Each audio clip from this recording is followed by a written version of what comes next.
dia 25 de dezembro, dia de pacotes. Hoje dia de pacote também, né? Hoje vai ter pacote. Vamos ver a hora que saírem os detalhes. Aí a gente volta, mas é aquilo. Nós temos um estado guloso, pega o nosso dinheiro num ritmo assombroso e pega. Era 15% do PIB, é 20%, é 30%, é 35%. E dole uma, dole duas, dole três, só faz subir esse negócio. Passou de 35%.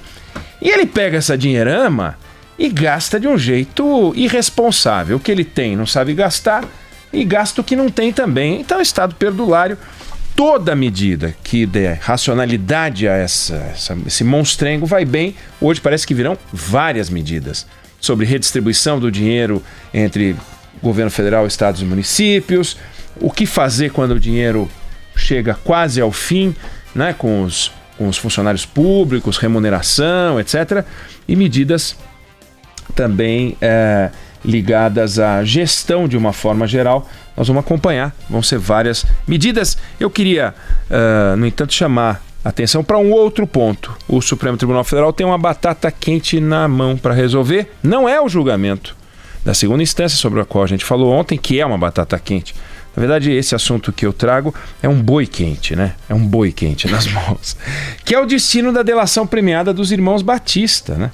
A maior das delações, nunca ninguém viu uma delação como essa, a delação do fim da picada, uma delação que rendeu imunidade penal.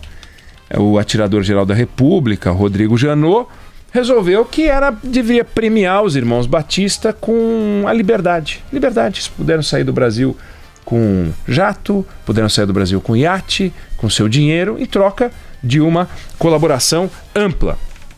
Ela está prevista no Código Penal, não é uma coisa excêntrica, mas é estranho usar, né? Estranho usar. Os outros foram punidos e eles foram, não digo absolvidos, receberam a imunidade.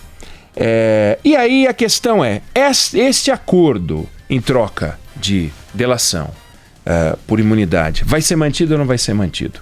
Ontem terminou o prazo para que o Procurador-Geral da República, Augusto Aras, se manifestasse sobre esse assunto.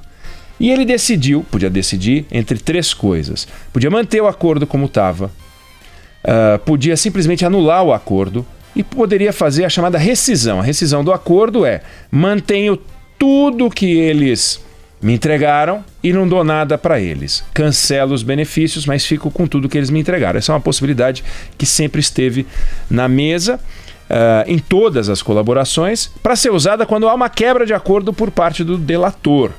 Então, se os irmãos Batista quebraram o acordo, ficar comprovado que eles quebraram o acordo, que é o que o Procurador-Geral da República sustenta, eles vão perder os benefícios, leia-se a imunidade, e tudo aquilo que eles entregaram vale. E, portanto, um monte de gente vai ser processada com base nas evidências que eles trouxeram, apesar deles não terem nenhum benefício com isso. Bom, ele entende que, inclusive as multas, hein? Eles pagaram foram multados 110 milhões de reais, o dinheiro que foi, e vai ter que pagar, né? Esse parecer já tinha sido dado pelo Rodrigo Janot, pelo atirador, pela Raquel Dodge, e agora abre-se um prazo de 30 dias para que os réus, os irmãos Batista e os dois executivos que participaram desse acordo de colaboração, também façam suas alegações finais, sustentando que o acordo deve ser mantido, naturalmente, para que esse material vá para o ministro relator Edson Fachin, da Lava Jato. Ele vai fazer um relatório com base nas alegações e tudo que ele tem nas mãos, para daí então dizer: pessoal, estou pronto para votar. Isso não vai acontecer esse ano. Mas o fato é uma bomba. Porque você imagina, tem 1.800 pessoas que foram delatadas e estão todas aguardando, né? O que vai acontecer, né?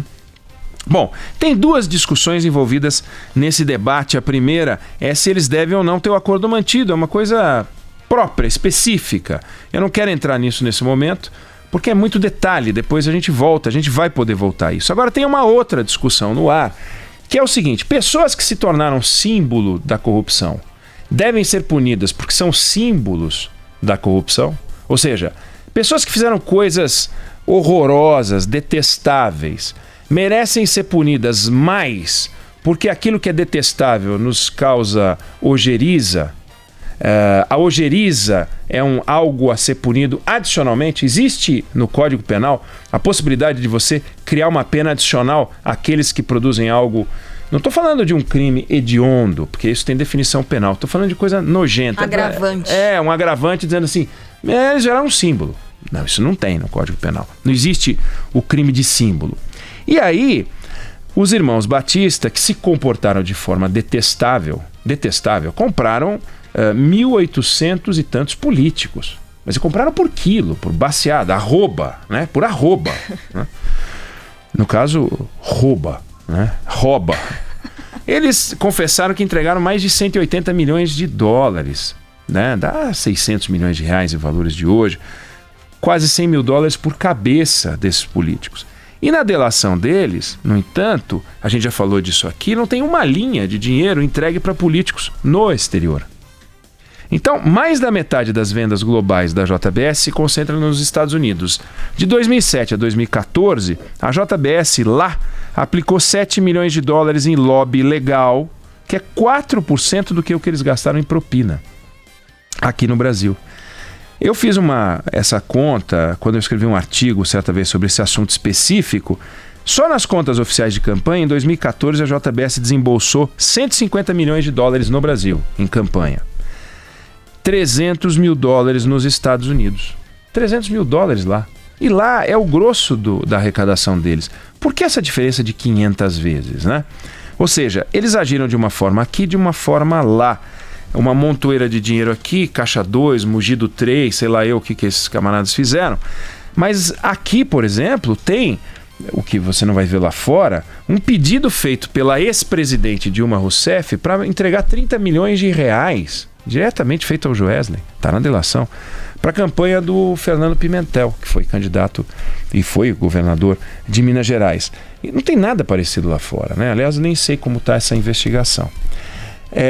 E aí o Joesley, ele usou um critério geográfico de ética. Lá fora, uma coisa aqui dentro outra. Ele chegou a dar uma entrevista dizendo o seguinte: competimos sem propina nos Estados Unidos, na Austrália, na Inglaterra e no mundo inteiro. Deu entrevista depois que fez o acordo. No Brasil, infelizmente, a propina era o custo a operar, era a regra do jogo. Então, eles jogaram o jogo sujo aqui e foram beneficiados pelo jogo sujo porque cresceram com isso. Então eles devem ser punidos na exata medida daquilo que a propina produziu de adição à estrutura da empresa deles. Mas eles não podem ser punidos porque se tornaram símbolos daquilo que a gente odeia. Isso não tem jeito, não pode, né? A gente odeia ver um bacana fazendo patifaria, enriquecendo e saindo do Brasil com jatinho e iate. Isso não pode, não deveria poder. Só que não está isso no Código Penal. Então a gente precisa ver o seguinte: colaborador é gente que se meteu em rolo, é cara encrencado, é criminoso. Não existe colaborador que não seja criminoso. A irmã Dulce, ela não poderia ser colaboradora. E nenhum colaborador poderia ser a irmã Dulce. Tanto que ela foi canonizada e eles são processados, condenados e presos, né? É outro guichê. Não dá para ter o guichê de um santo que chega, eu vi uma coisa. Isso não é um acordo de colaboração. Quem viu alguma coisa e dá um testemunho à polícia está colaborando, mas não tem que celebrar um acordo de colaboração porque você não precisa de nada em troca. Pode precisar de proteção policial, mas isso não é um acordo de colaboração. Acordo de colaboração é um benefício, um alívio que a justiça dá ao crime que vai ser punido. Bom, então nesse processo eles vão precisar definir o que fazer com esse acordo. E tem uma outra discussão, que é uma discussão sobre o que fazer com acordos de colaboração. O acordo de colaboração, ele tá para descoberta de crimes de corrupção, assim como a arma funciona para o policial para conter o criminoso. Tem que ser usado com responsabilidade, com juízo. Não pode sair sacando e atirando em todo mundo. Não pode. E o acordo de colaboração também tem que ser usado com responsabilidade. Como é que estão sendo usados os acordos de colaboração? Faz sentido que duas pessoas que conversem com o Ministério Público, bastando que conversem com procuradores diferentes, um tome 5 anos de cana e o outro leve imunidade pelo mesmo crime de corrupção praticado? Às vezes aquele que conseguiu a imunidade, caso do Joesley, corrompeu mais gente do que o outro que tomou 5 anos? Por que o Marcelo Odebrecht e o Joesley Batista foram tratados de forma tão diferente? Os advogados deles vão dizer que os casos são diferentes, todo caso é diferente, todo médico diz que cada caso é um caso, todo advogado diz que cada caso é um caso, até para manter o emprego e o trabalho. Mas o fato é, dá para a gente concordar que casos diferentes devem ser tratados de forma diferente. Mas há casos iguais na Lava Jato que tiveram o azar de pegar promotores diferentes e juízes diferentes, né? Então, o excesso de liberdade para o agente do Estado dá nisso. Um juiz resolve usar de um critério e outro critério. E isso descamba rapidinho para esculhambação. E basta ver o que aconteceu na Lava Jato. Esculhambou a ponto de, para punir os criminosos de um setor econômico, eles implodiram o setor econômico, né? No caso da construção. Então o juiz Sérgio Moro, que toda hora eu tenho que lembrar que é ministro da Justiça, porque eu não lembro nunca o que ele está fazendo lá exatamente, ele defende que os empresários ladrões é que arrebentaram o setor da construção pesada. E eles ajudaram a arrebentar o setor da construção pesada. O Deltan Dallagnol, que não tem a menor condição de ser o que é ainda, deveria já ter saído, também defende a mesma coisa. Eles têm razão, os empresários têm uma parte de responsabilidade, mas as empresas quebraram depois que o Estado entrou para investigar. Era busca e apreensão atrás de busca e apreensão, chegando com aquele monte de carro preto o tempo inteiro. Quem é que vai querer contratar, se relacionar com uma empresa bichada? Mas era a empresa que estava bichada? Ou eram os empresários que estavam criminalizando a atividade empresarial? Tira os caras de lá, mas mantém a empresa. Nós já falamos disso várias vezes. O que aconteceu? Os empresários ficaram pobres? Não! Os empresários vão continuar ricos. Agora o Brasil ficou pobre. O Brasil empobreceu.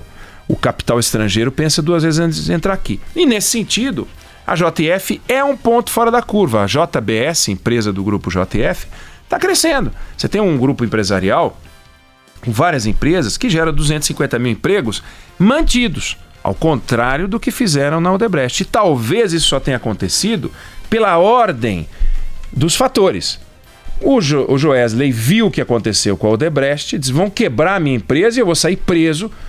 Correu lá e conseguiu um acordo com os amigos do Janot, os assessores do Janot, um acordo lindinho, fofo, mas conseguiram preservar a empresa. Saíram do dia a dia da companhia, a companhia tem vida própria e eles estão apartados do trabalho. Claro, continua acionista do mesmo tamanho, continua a enriquecer do mesmo tamanho.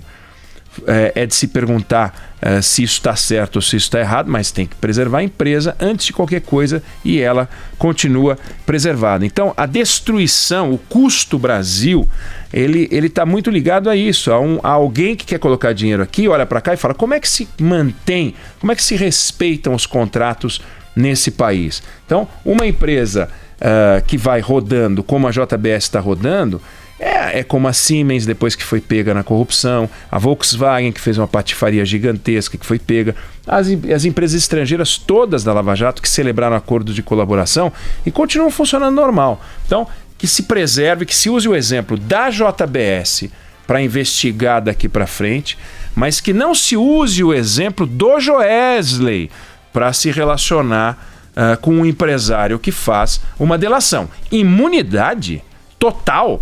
Então, imunidade para ele, não. Proteção para a companhia, para o CNPJ. Agora, para o CPF, tem que ter uma punição mais severa. Porque a punição pecuniária para ele tem muito. 110 milhões, 200 milhões, faz a menor diferença para ele. Agora, imunidade não dá. Mas celebrou um acordo de imunidade? Celebrou. O Estado celebrou? Celebrou. E aí, hein? Nós vamos quebrar agora porque a gente não gosta, porque ele é símbolo da corrupção? Então essa discussão vai ser bonita no Supremo Tribunal Federal. Vai acontecer provavelmente só o ano que vem, mas tem muito pano para manga, muito boi mugindo aí. Vamos acompanhar.